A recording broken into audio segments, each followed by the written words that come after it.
Monsieur Soucy, professeur Claude Soucy, voilà, c'est à vous. Donc, sur la responsabilité médicale en matière d'infection nosocomiale. Monsieur Soucy, voilà.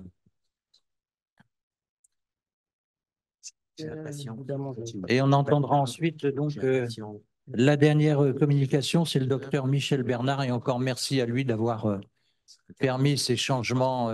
Voilà. À 11h02, il entre dans la consultation. J'ai rendez-vous à 11h. C'est ça, sans frapper. Et puis, 3 mois après, il a un oui, je pense Vincent, je vais expliquer. Ouais. Là, alors, il n'a pas le choix parce que c'est une convention avec le TJ qui était signée entre l'hôpital et les violences médicales. C'est bon, monsieur Soucy, parfait. C'est bon, voilà. Je vous en prie, mon cher collègue. Bien, merci. Merci au président Jardet de m'avoir invité et à vous tous de m'accueillir au sein de cette académie. Donc, je vais vous parler donc des infections nosocomiales et vous m'excuserez par avance de rappeler quelques notions que vous devez certainement connaître. Alors, premier point, comment on fait? Excusez-moi, hein, ce que j'ai fait. Non, c'est pas là. Ah, c'est là, d'accord. Non? Les flèches, d'accord. Premier point, je commence toujours en disant que, comme le disait Hippocrate en 410 avant Jésus-Christ, il faut avoir deux choses à l'esprit, faire du bien au moins en premier lieu, ne pas nuire ou ne pas faire de mal. Alors, définition scientifique des différents types d'infections, je parlerai des communautaires, des nosocomiales et des infections associées aux soins. Alors, les communautaires, eh bien, dans ce cas-là, le contact avec l'agent infectieux a eu lieu en ville et la maladie a commencé à se développer en dehors d'un établissement de santé. Si l'infection est diagnostiquée à l'hôpital, le patient a des symptômes associés à l'infection à l'admission et la maladie est en incubation à l'admission ou survient dans les 48 premières heures d'hospitalisation et à distance d'une chirurgie, plus de 30 jours et en cas de pose de prothèse, plus d'un an, 365 jours. Alors, les infections nosocomiales, donc, vous connaissez évidemment l'importance médiatique, hein, on en parle parfois on n'en parle pas, mais bon, ça arrive assez régulièrement, avec la mise en cause des établissements de soins et ou des praticiens concernés devant les juridictions judiciaires ou administratives, et depuis 2002 devant donc les communes, on a parlé des commissions de conciliation et d'indemnisation, les CCI. Alors, les infections nosocomiales sont considérées comme les infections contractées dans un établissement de santé et une infection est considérée comme nosocomiale si elle était absente au moment de l'admission. Et lorsque, ça revient à ce que je disais précédemment, lorsque l'état infectieux du patient à l'admission est inconnu, l'infection est considérée comme nosocomiale si elle apparaît après un délai de 48 heures, de plus de 48 heures d'hospitalisation ou un délai supérieur à la période d'incubation de l'infection. Et en cas d'ISO, le délai communément admis est de 30 jours, ou, comme je l'ai dit, en cas de mise en place d'une prothèse ou d'un implant, d'un an après l'intervention. Et il y a une phrase importante qui est à considérer, qui dit « Il est recommandé d'apprécier dans chaque cas douteux la plausibilité du lien causal entre hospitalisation et infection », qui est une phrase évidemment essentielle pour l'expert, qui dans chaque dossier doit analyser de manière rigoureuse et scientifique le lien de causalité entre l'hospitalisation et l'infection. Et si ce lien est exclu, le caractère nosocomial, évidemment, ne peut pas être retenu. Alors, le terme d'infection associé aux soins a été validé en 2006 par ce qu'on appelait à l'époque le CTINILS, le Comité technique national, etc. Ça a été repris par le ministère de la Santé en 2007, oui, puis par la Société française d'hygiène hospitalière en 2010.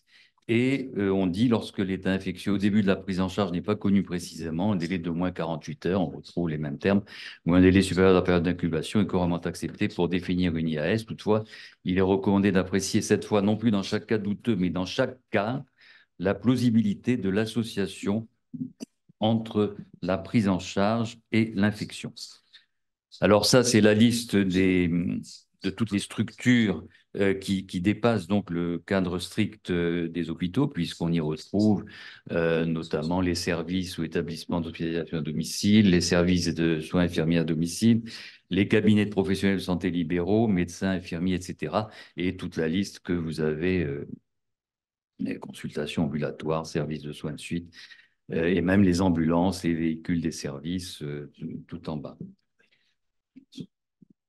Alors, la notion de plausibilité a été reprise en matière de matériel prothétique et d'implants, et on considère habituellement comme associé aux soins les infections survenant dans les 30 jours suivant l'intervention, où on retrouve les mêmes éléments, ou s'il y a mise en place d'un implant, d'une prothèse ou d'un matériel prothétique dans l'année qui suit l'intervention, et quel que soit le délai de survenue, il est recommandé d'apprécier dans chaque cas la plausibilité de l'association entre l'intervention et l'infection.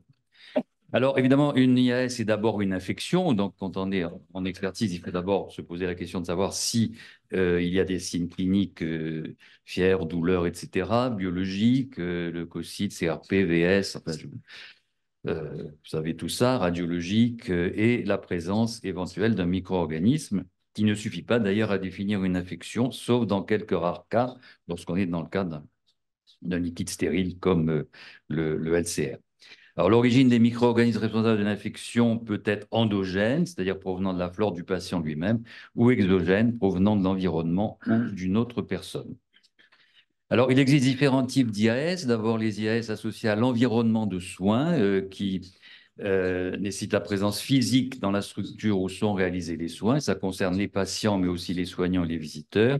Et on peut être là dans le cadre d'infections d'origine environnementale avec des germes exogènes comme les légionnelles ou les aspergillus, ou dans le cas d'infections à transmission interhumaine comme certaines BMR, bactéries multirésistantes, ou virus comme la grippe. La prévention dans ce cas, c'est la surveillance de l'eau, les genêles, de l'air pour les aspergillus, la surveillance des BMR, l'hygiène avec les solutions hydroalcooliques et le nettoyage. Les infections associées à la réalisation d'actes de soins qui peuvent être à visée diagnostique, thérapeutique, préventive ou de dépistage, qui sont le plus souvent cette fois dues à des germes endogènes, mais aussi parfois exogènes, notamment provenant d'autres patients.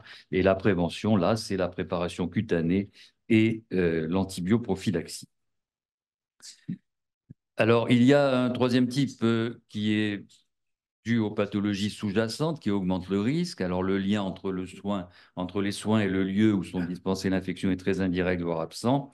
On a le cas des états physiologiques comme la grossesse ou la prématurité, les déficits immunitaires constitutionnels ou acquis, les pathologies préexistantes, coma, rupture prématurée des membranes, fracture ouverte, et les pathologies qui accroissent la fréquence des infections en dehors de tous soins reçus, comme les cancers au stade terminal ou le grand âge. Dans ce cas-là, la prévention est difficile, voire impossible. Alors, les critères scientifiques permettant de qualifier une IAS de nosocomiale, la nature du germe, qu'il soit endogène ou exogène, est insuffisante, évidemment. Alors, il est des cas où c'est assez facile de faire le lien entre le soin ou l'environnement et l'infection. Il est des cas plus difficiles, notamment les pneumopathies hors réanimation. Je vais y revenir à propos d'un arrêt du Conseil d'État de 2018. Certaines infections sur prothèse qui peuvent survenir après 12 mois, notamment en cas d'un inoculum faible ou de la présence d'un germe peu virulent, comme Corynebacterium acnes. Dans ce cas-là, l'infection est considérée comme nosocomiale, et vous savez aussi qu'il arrive qu'après 3 mois, 70% des infections peuvent être hématogènes, car il existe un foyer à distance, et dans ce cas-là, l'infection ne peut pas être considérée comme nosocomiale. Alors, il y a des cas limites avec une autre porte d'entrée, comme les infections sur prothèse avec une nécrose. Et si l'infection survient dans l'établissement en soins de suite, elle pourrait être considérée comme nosocomiale, et non nosocomiale si elle survient en dehors. Mais s'il y a une nécrose, enfin, vous pourrez discuter ce point, on considère généralement que l'infection, plutôt que la nécrose fait le lit de l'infection, et que l'infection peut survenir n'importe où. Alors, définition juridique, après, on a vu tout à l'heure les définitions scientifiques. Le CSP indique que les infections associées aux soins contractées dans un établissement de santé sont dites nosocomiales. La Cour de cassation en 2007 indique qu'une maladie infectieuse, quelle que soit l'origine, contractée dans un établissement de santé est nosocomiale. Et en 2010, elle a dit une maladie provoquée par des micro-organismes et contractée dans un établissement de soins à l'occasion des soins reçus. Et j'en viens à ce fameux arrêté du Conseil d'État du 23 mars 2018 qui a dit une infection survenant au cours ou au décours de la prise en charge d'un patient qui n'était ni présent ni en incubation au début de celle-ci, sauf s'il est établi qu'elle a une autre origine que la prise en charge. Et cet arrêt a été justifié par un cas médical qui est le suivant. Il s'agit d'une pneumopathie infectieuse acquise à l'hôpital suite à une régurgitation-inhalation gastro-œsophasienne chez un patient présentant un AVC. Le tribunal administratif de Rouen avait conclu à une infection nosocomiale due à un germe endogène et ce jugement a été annulé par la cour administrative d'appel de Douai sur le rapport d'expertise qui disait infection provoquée par régurgitation de liquide gastrique qui avait pénétré dans les bronches en raison d'un trouble de déglutition consécutif à l'AVC.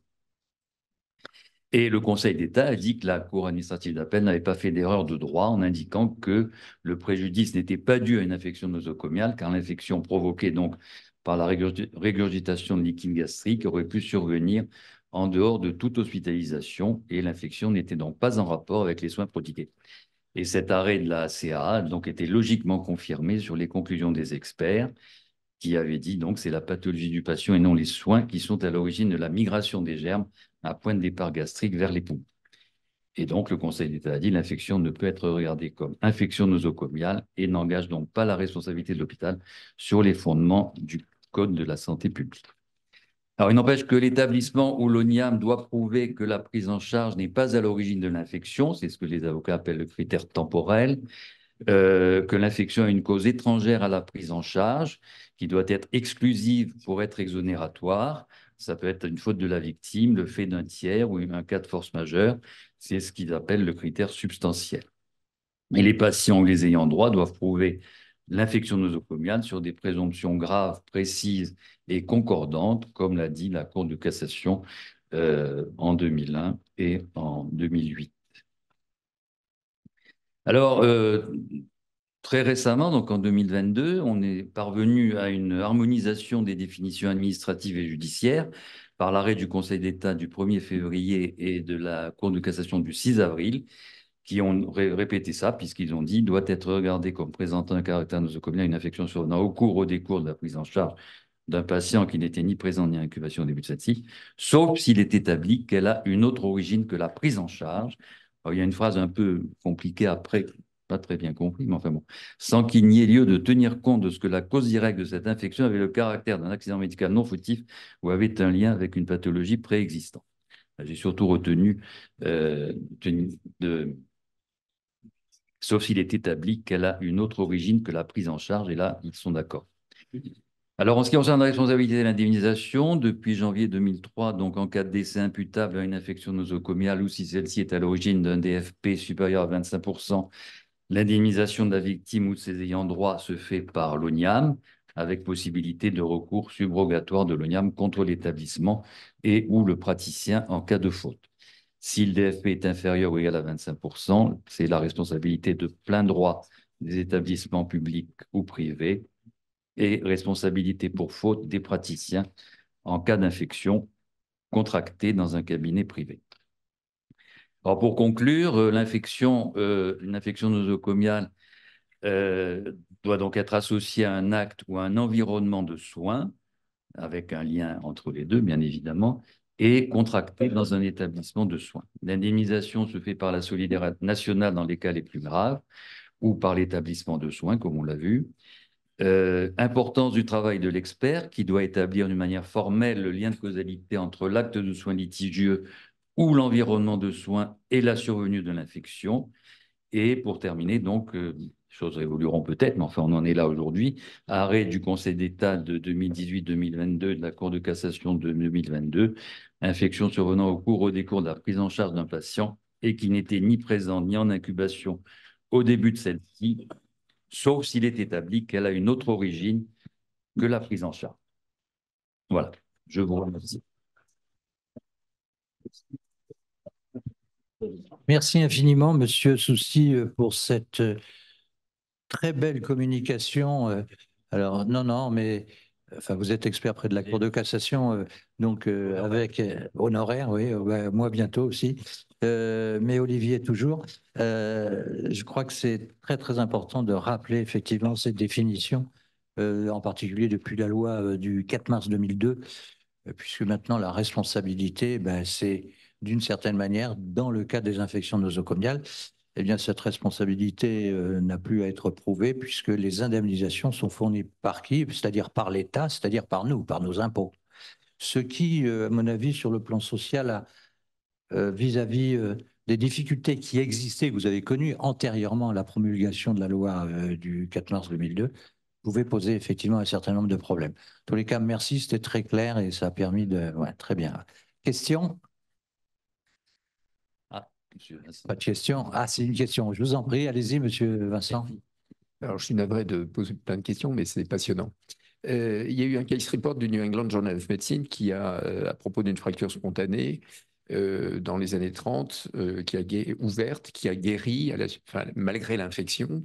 Et 65 ans après, je crois, un pertus est apparu au même endroit, en regard du tibia, et le même germe est sorti, il l'avait gardé en réserve, et c'était, en d'autres termes, la conservation du germe. Alors, il n'y avait pas d'antibiotiques au moment où la patiente avait guéri, mais la conservation du germe dans l'os du patient a duré un certain temps. Donc, oui, mais comment interpréter cela par rapport au délai de 1 an après la pose d'une prothèse ou un truc comme ça? Est-ce que ça ne va pas risquer de faire évoluer ce délai, justement, ce qui serait insupportable, mais je trouve... Bon.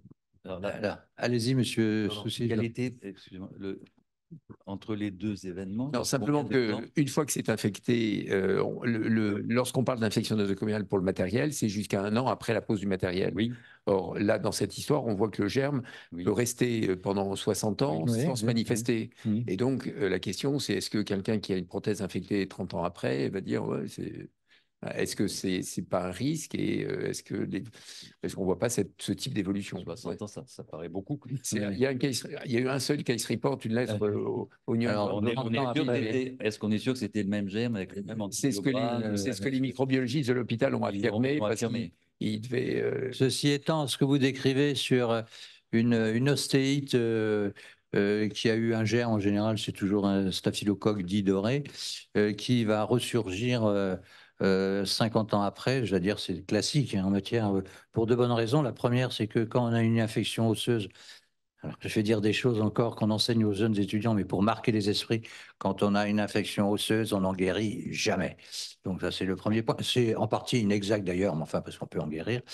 Et puis, le deuxième point, c'est effectivement cette résurgence 60 ans après. C'est ce que disait Raymond Villain, dont on a cité le nom, paix sur la plaie aux germes de bonne volonté, et de toute manière, il n'existe qu'un seul temps plein hospitalier, c'est le staphylocoque doré.